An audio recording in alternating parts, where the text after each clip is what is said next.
Welcome to this explainer. Today we're diving into the literally monumental 50-year legacy of Robert Moffat. Now, when we think about 19th century explorers, a few really famous names probably jump right to the front of your mind, right? Well, Moffat's story is one of the most remarkable tales of human endurance, profound cultural respect, and just lifelong dedication you are ever going to encounter. So let's address the elephant in the room.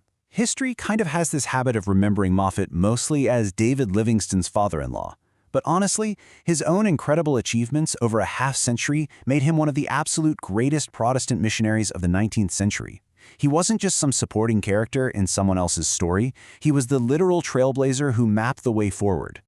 To really wrap our heads around his epic journey, we're going to quickly trace it through 6 chapters. Who was Robert Moffat? The Kuruman mission, translating the Tswana Bible, inspiring David Livingstone, overcoming decades of hardship, and finally, a lifelong legacy. Okay, let's kick things off with Section 1. Who was Robert Moffat? The Scottish Roots. Looking at this timeline, you can see his life spanned one of the greatest eras of global missionary expansion. Born in 1795 in Ormiston, Scotland, he was just driven by this deep, personal conviction to share his faith. He got accepted by the London Missionary Society in 1816, and literally a year later, in 1817, he set sail for South Africa. That was the starting line for a massive commitment that wouldn't actually end until he died at 87 back in England. And here's a fascinating little detail. It sounds incredibly simple, but his early years as a humble Scottish gardener, they were the perfect training ground. That basic, everyday physical labor cultivated a super stubborn, resilient work ethic. And as you'll see, that was absolutely necessary to survive the extreme frontier. Moving right along to Section 2, the Kuruman mission station. Now, it is absolutely crucial to note that he did not do this alone. In 1819, Robert married Mary Moffat, and she was his lifelong partner in literally every sense of the word. She was instrumental to this whole operation. She faithfully taught local children, cared for the families, and deeply supported the complex translation work, all while somehow raising their own children on this incredibly unforgiving frontier. And Kuruman itself? It wasn't just a church building. Think of it more like a thriving, multifaceted community hub. It was a center for Christian worship, sure, but also a school for kids, a training ground for local leaders, the main headquarters for Bible translation, and a base for wider outreach across southern Africa. It was such a vibrant center of education that people actually traveled from miles and miles away just to learn there. Which brings us perfectly to Section 3, translating the Tswana Bible. This is arguably his absolute masterpiece. Instead of just sitting down at a desk to write a book, Moffat had to solve this giant, multi-step linguistic puzzle. First, he spent years just learning the spoken Tswana language. And because it didn't have a standardized written form at the time, he literally had to invent a written alphabet from scratch before he could even think about producing grammar resources, let alone translate the entire Bible. This wasn't just some academic exercise. Doing all this to make the gospel accessible was a profound foundational sign of respect for the local culture.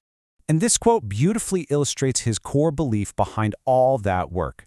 The Bible in the language of the people is one of God's greatest gifts. He knew for a fact that true, lasting growth didn't come from him just standing at a pulpit talking at people. It depended entirely on empowering them to read and understand the text for themselves in their own native tongue.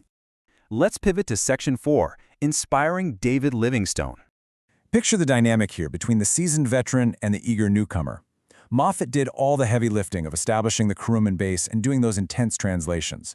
So when a young visiting missionary named David Livingstone showed up and actually married Robert's daughter, Mary, in 1845, it was Robert who actively pushed his new son-in-law.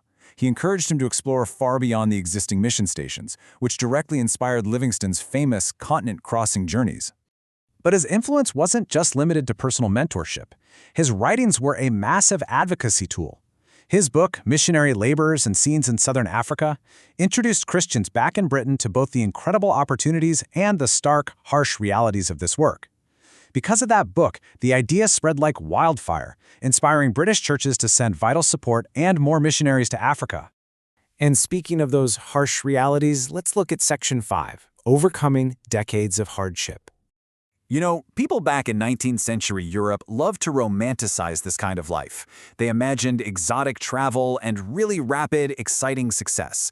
But the harsh reality? It was brutal. Robert and Mary endured long periods entirely without supplies, debilitating illnesses, intense opposition, and agonizingly slow progress. And then you have to factor in the environment itself. Just imagine the sheer, raw endurance it took to navigate heavy, wooden ox wagons across massive, scorching deserts. I mean, they traveled at a painfully slow pace, enduring extreme heat and severe drought, all while facing the very real, everyday threat of wild animals. Just to reach remote villages, this was grueling, everyday survival.